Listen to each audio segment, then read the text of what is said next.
motorerne er på. Det er også sådan lidt andet som normalt. Og så det der hedder en elefantkompressor. Og lige så at det er den rolle om, når du er i gang. Og den er ikke med hele tiden. Kun når speederen er helt i bund, og så skal du trykke ekstra hårdt, så kommer den. Og så hyler den. Det viner simpelthen. Det er helt vildt. Så den får 3 gange så meget benzin som normalt. Og det gør, at du får et spark bag. Og jeg kan bevise, hvis der er nogen. Var der nogen inde at se? Inde i København, Rex. Så I mig?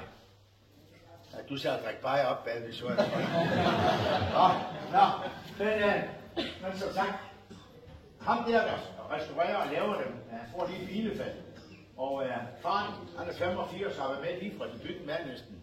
Og han skal stadigvæk restaurere eller reparere på bilerne. Og sønnen, han er så 55, og han tester dem så inden, at de nu er kommet ud. Og der har så lige været ude at køre med, ikke den her, men et halvt års tid i forvejen, med en drone, der kørte her 202 km på toppen. Med sådan en gammel bil. Det vil jeg jo nødt gøre, men de kan jo åbenbart køre stærkt også dengang. Og den her, som sagt,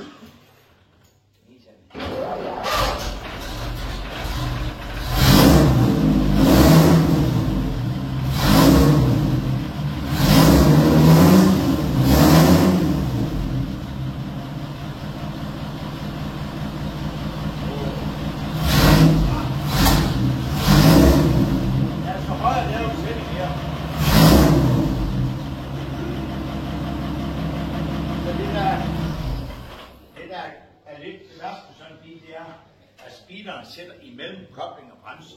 Der skal man altså være lidt af at huske hele tiden.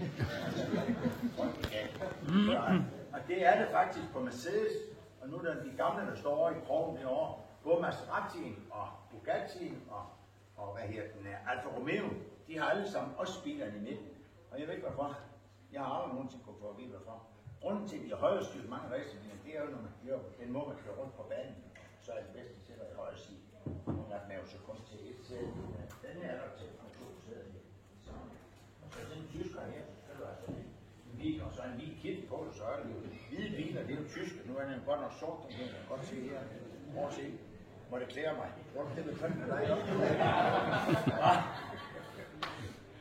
Ja, men ja, prøv at se. Jeg skal sgu ikke regne til det. Så på papiret også, så ligner det der. Hvad siger I så, Pia? Kunne I sådan det? Ja. Tak skal du have. Så, ja. Men jeg vil håbe, I får en fortsat god halvleg. Hvad fører de? 2-0, eller hvordan fører de? Hvordan